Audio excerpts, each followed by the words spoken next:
Warning: tube amplifiers have lethal voltages inside them. Please do not attempt to build, test, or repair these without understanding and following all safety protocols. Hey y'all! Well, I wanted to do a follow-up on the R8 after listening to it for a couple of weeks, and yeah, this new version I think really solves like all of the must-do problems that we went over in the review and the mod series on the first version. And while Wilsenton isn't marking these any different than the first version, like with a Mark II or anything, I think this is a big enough change where I'm calling it a Mark II, and if you don't like that, too bad. I'm calling it a Mark II so that people know which one I'm talking about. They're easily identified. The Mark IIs have the extra resistors on the bias board so the KT88s can't red plate if the bias pots go open, which we've seen enough of that to know that that does happen. They also have a 220 milliamp choke, so you can bias these tubes up to 55 milliamps or so and not have any concern. With a 180 milliamp one, not a good idea to be doing that. And also there's some other minor changes to the grounding that I'll show you in this video that eliminated the problem that I found on the first one, where my ground wire from my turntable going into the phono stage acted like an antenna. And at first I was like, what is going on? You know, and I swapped another amp in and it didn't do that. Put the R8 back in and it did. And there was also more hum from the phono stage connected to the R8 than it did with my other amps. And I can say this one does not do that. It works like it's supposed to, and so the stuff they've done, there's really no need to do anything inside these now other than tube rolling, unless you're a DIYer like me and you can't leave well enough alone. Which, hey, I think that's why you're watching this channel, is you enjoy working on these things and tinkering with them and trying to improve them or make them more suitable for your exact use in your room and your speakers. So in this video, I'm going to delete the headphone jack because I never wear headphones, so I don't need that excess wiring inside the amp. I also want to convert the headphone jack itself to a test jack so that I can measure the millivolts across the cathode resistor on the end tube here, so then I can calibrate what the meter's showing me to milliamps and be able to calculate up the percent of dissipation to know where I can bias various tubes. And Dolly also is excited about this. So I think that's a cool thing. If you're not going to use the headphone jack, that's a way to get a test jack, or you could just put a test jack here on the front if you'd rather do that. But either way, going to show doing that.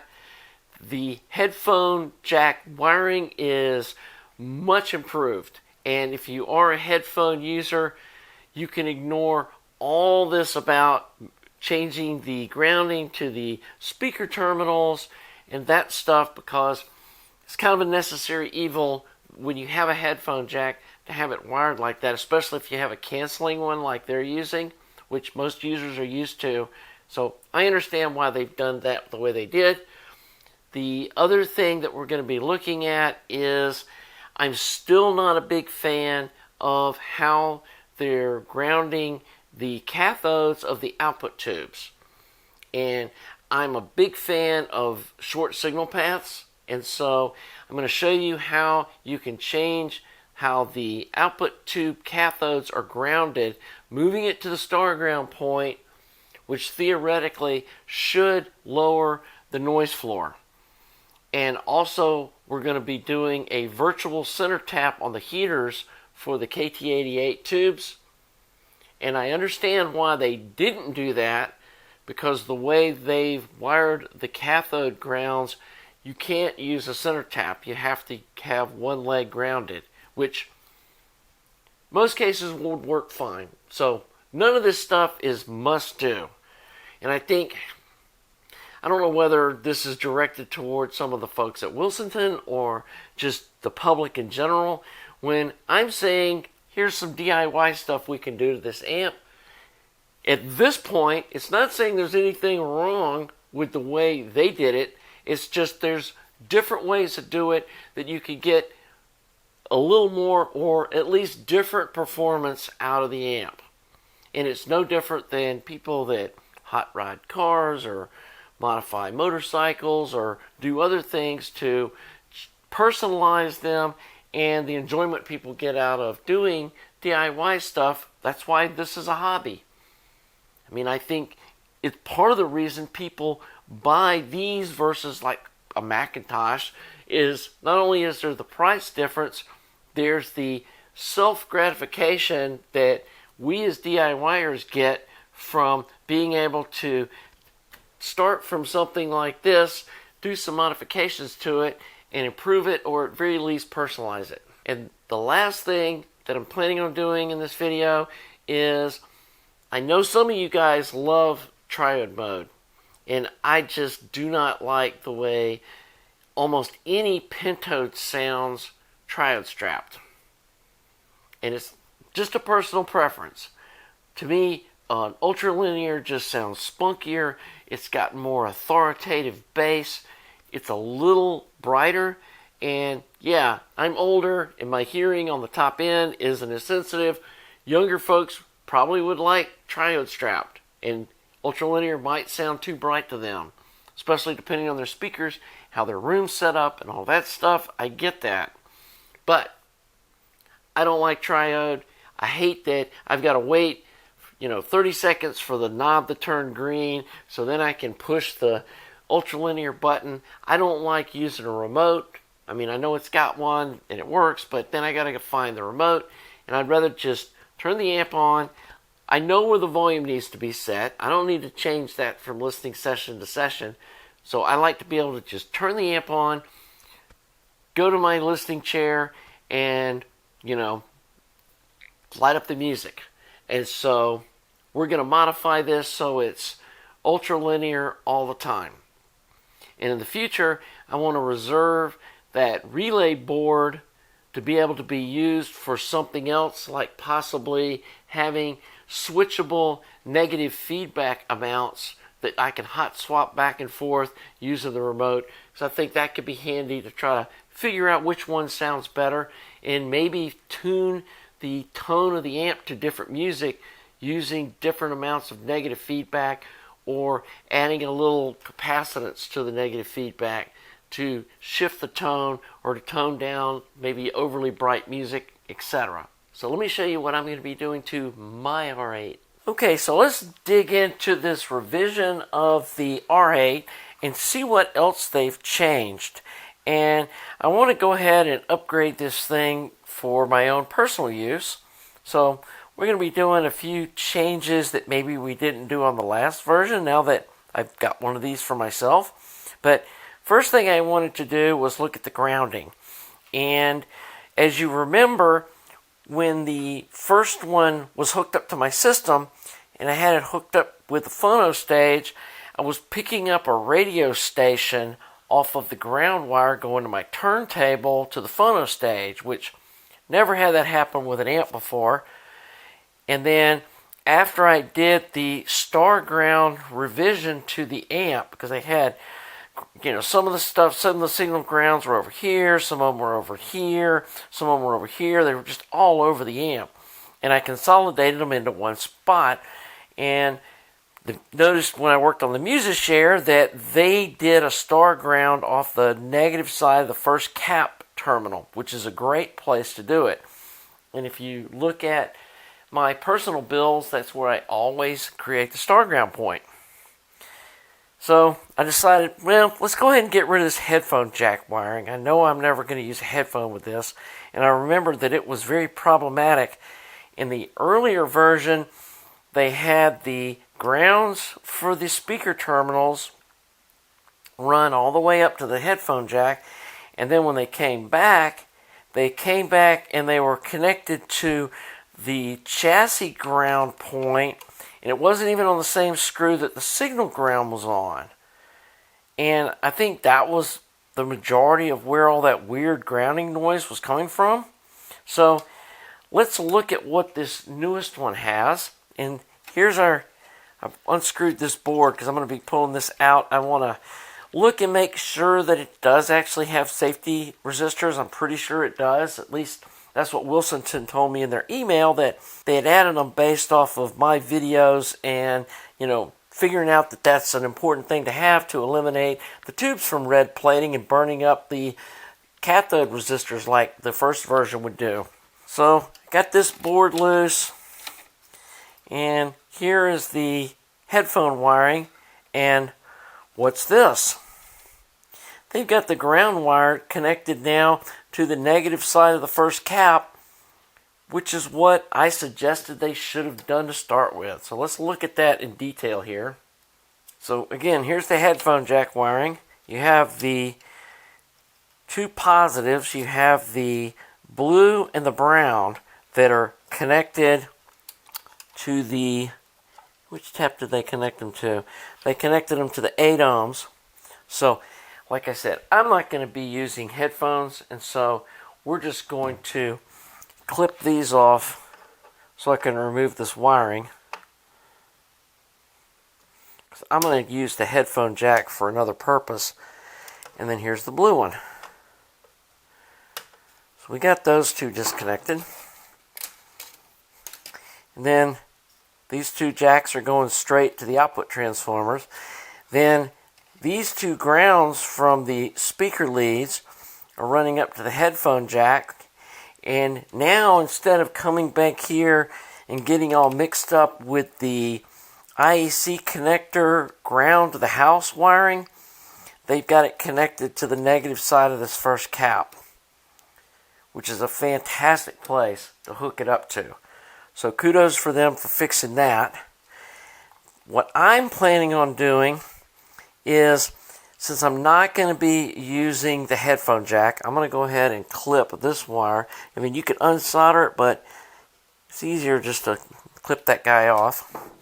And then I'm just going to hook these up, this negative, directly to each of the output transformer negatives. So, and there's enough wire here. All you need to do is, I'm going to go ahead and clip these where I got plenty of wire left. Let me zoom out a little bit here. So, now that I've clipped these wires that were going to the headphone jack, I'm just going to pull the negative lead for the negative speaker terminal, run it up underneath this board, and solder it to that terminal right there. Then you have the ground for the speaker connected straight to the output transformer. And I'm going to do the same on this side over here, and just pull this one straight up here. And probably not going to make a huge sonic difference, or probably none at all. I'm planning on using the headphone jack to hook up my bias meter to, and then there's no point in not just hooking the speakers straight up to the output transformer. And then the other thing that I'm going to do, and this is being just kind of picky, it's probably not going to make any difference. They have the two output transformer grounds, and then this ground point right here, which also is the ground for the electronics on this board. They've got it all brought to this terminal right here. And they've got it connected here in the back, next to the IEC connector. And I like separating the signal ground from the safety ground, or the one going to the house wiring, with a little bit of distance in the chassis. I don't like putting them like on top of each other or even this close. And again, this is just kind of personal preference. It's not going to hurt anything with it being back here, but they've got a free screw here that used to be used for the 220 110 volt power switch that they've removed from the amp, just like I did in my revision. And so I'm going to scrape the paint off this and just screw it down over here. There's plenty of wire. You wouldn't even really need to cut any of these wire ties to do that. You can just unscrew it from here and put it there. But in the scheme of things, that's a really minor deal that's not going to really have any impact. So I'm going to do that. I'm going to get these speaker wires grounded up. And then, to me, the grounding scheme looks almost identical to what I ended up doing with my star ground point with a tag strip we installed here. The only thing that they're still doing is they're grounding the cathodes of the output tubes through one of the heater wires back to this point here, and then these are jumped over to the ground. And personally, I would rather see them brought over to this negative side of the cap. So I think what I'm going to do is I'm going to run a wire from here to tie these two grounding strips together, and then I'm going to run a wire from here over to here, and then I'll clip these little jumpers between these pins. And that way the cathodes are directly grounded to the star ground point instead of being grounded through the heater wire that then goes from here up to here, then goes to here, and then goes to here, and then grounds through here, around, and up to here, and then through this wire to here, and then up to here. They'll just be grounded straight to the star ground point.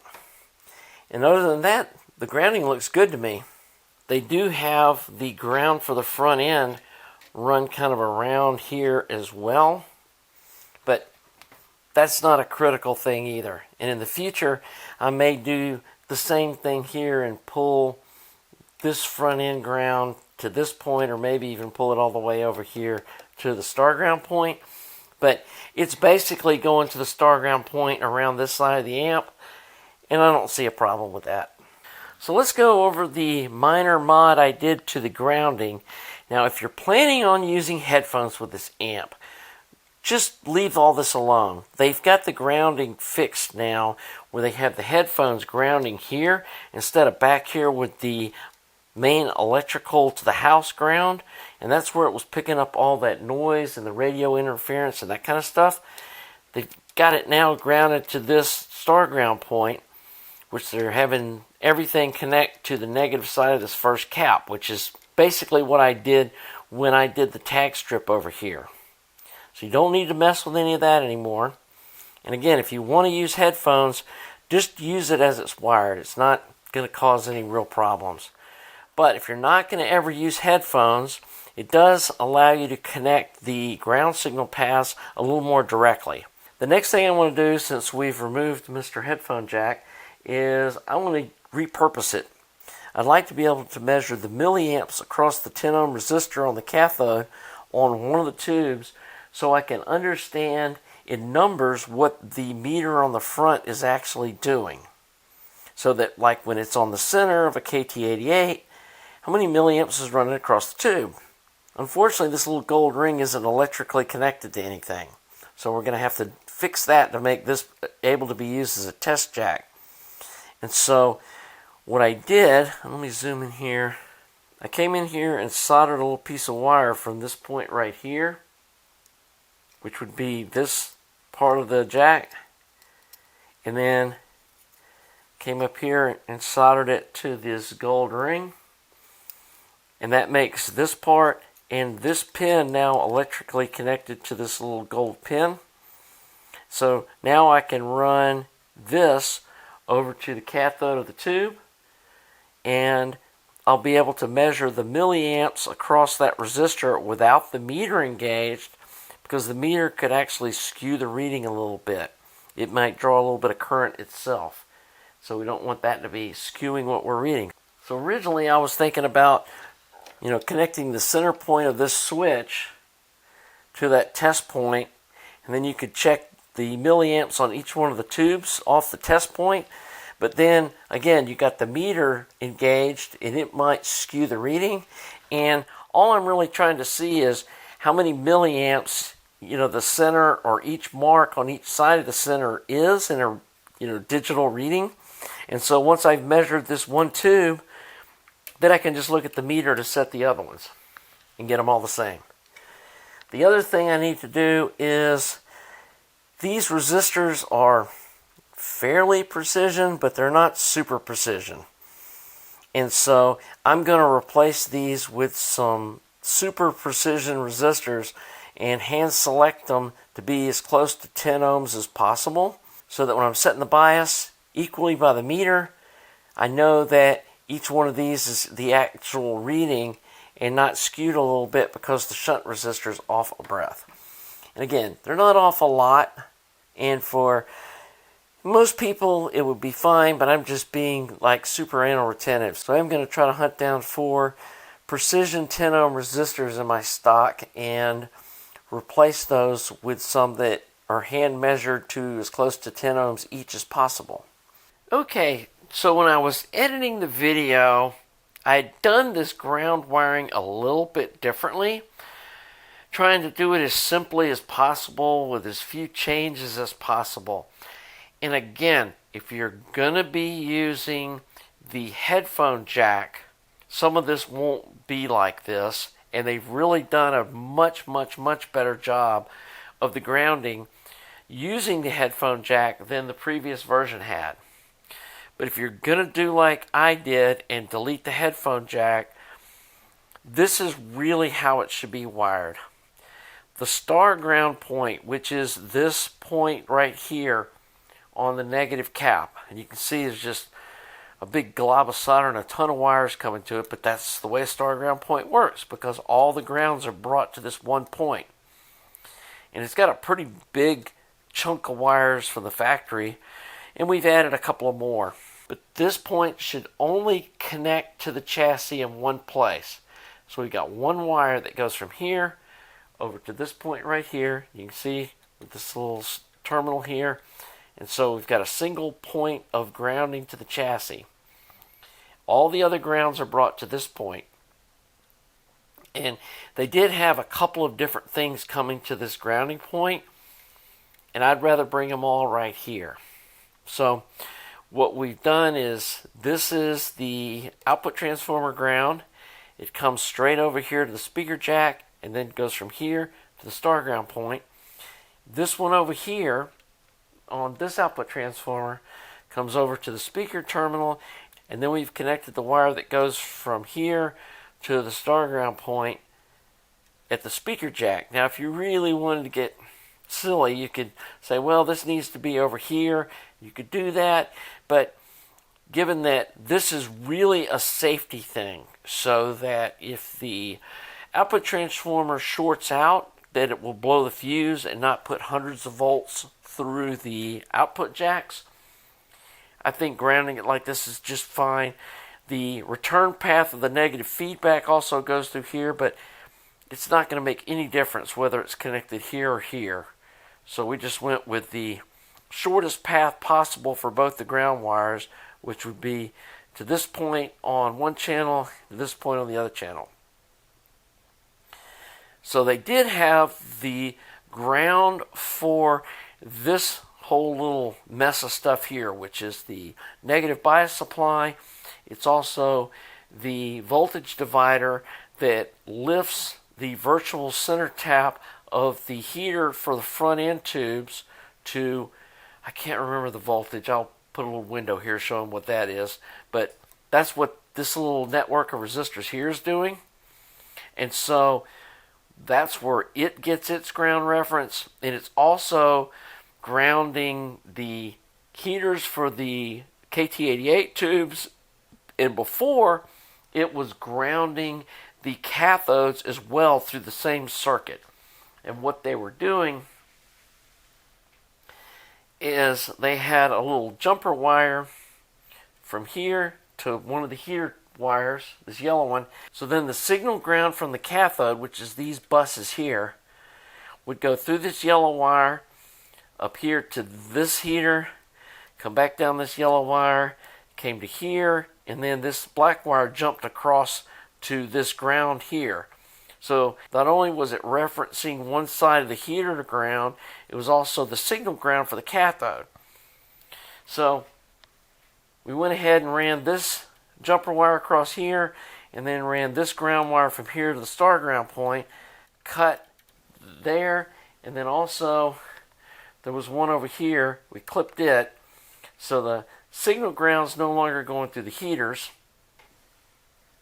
And then I also decided, instead of just grounding one side of the heater, let me zoom in here and see if I can get a better shot of this. I used a couple of 100 ohm resistors to create a virtual center tap for the KT88 heaters. So 100 ohm, the center point of those two resistors then comes over here to this ground point. And I did the same thing over here, but these are easier to see. And you can just ground one side of it to reference the heater to ground, but I feel like creating this virtual center tap with two resistors is just a cleaner way of getting a nice ground for the heaters. So anyway, that's pretty much the changes to the grounding. And again, this isn't needed per se. I'm just doing a perfectionist, or what I consider a perfectionist way of star grounding this amp. They got 95% of the way there the way it comes from the factory, but this is just kind of taking it that last little 5%. So let's move on to the next step in this. So one of the things I'm going to be doing in my personal amp is converting it to ultralinear mode only. And I know that's a very personal thing. Some people love the way triode mode sounds. And with their speakers, their room, very likely could be the bomb. But for my system, the way mine's set up, I really love the way ultralinear amps sound, just to me personally. But anyway, I want to make this by default a UL amp. And I couldn't really figure out a way with the electronics to stop it from defaulting to triode mode.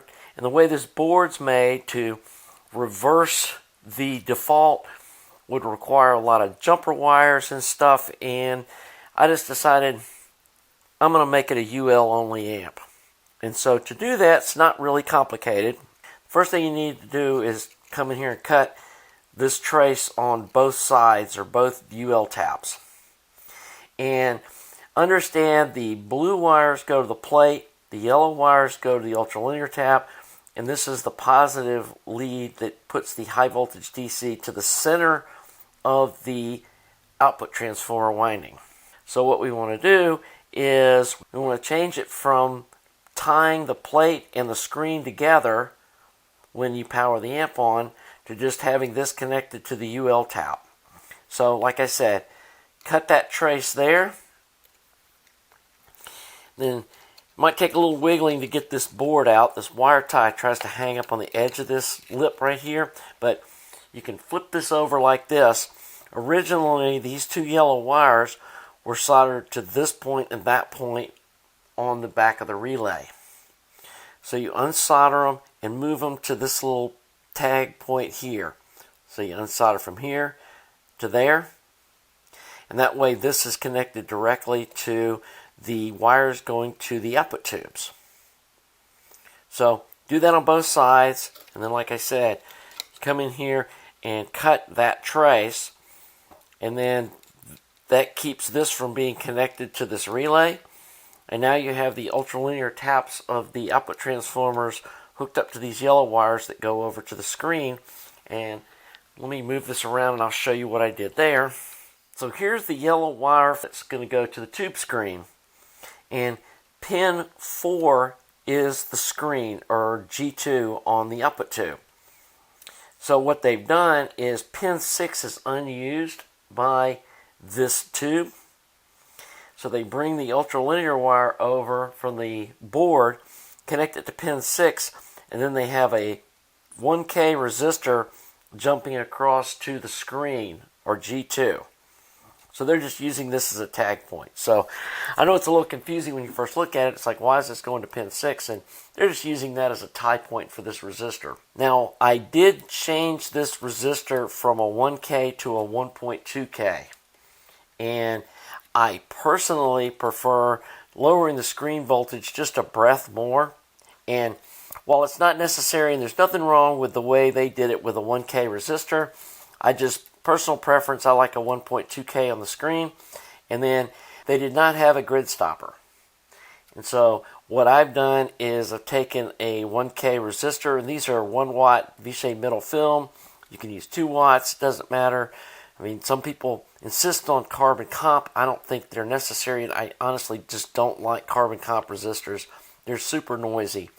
So I just soldered a 1K 1 watt resistor onto the end of the wire going to the grid, put a little heat shrink tubing on it, and then soldered it to the grid. And then here you can see where I've put the precision 10 ohm resistor from this ground bar here over to the cathode, and then this little wire here is going over to my fancy little mod I did over here on my headphone jack, where the gold trim ring is actually the test point for the milliamps going across this resistor. And they do absolutely now have a fail-safe resistor divider. They've got this 1 meg and then this 200K that are going to the center pin on the potentiometer, so that if the potentiometer fails now, instead of going open and red plating the tube and blowing out this resistor, it will put pretty much the full negative voltage of the bias supply onto the grid of the tube, and it basically just shuts that tube off, and the amp will sound a little funny, and then when you go to check the bias, you'll see it's wonky and no damage done to the amp. Just let you know, hey, I need to replace this potentiometer or have a technician do it. And possibly you can just turn the pot back and forth and it'll clean the wiper off and the amp will start working fine again, and you don't have damage to the amplifier that then needs to be repaired.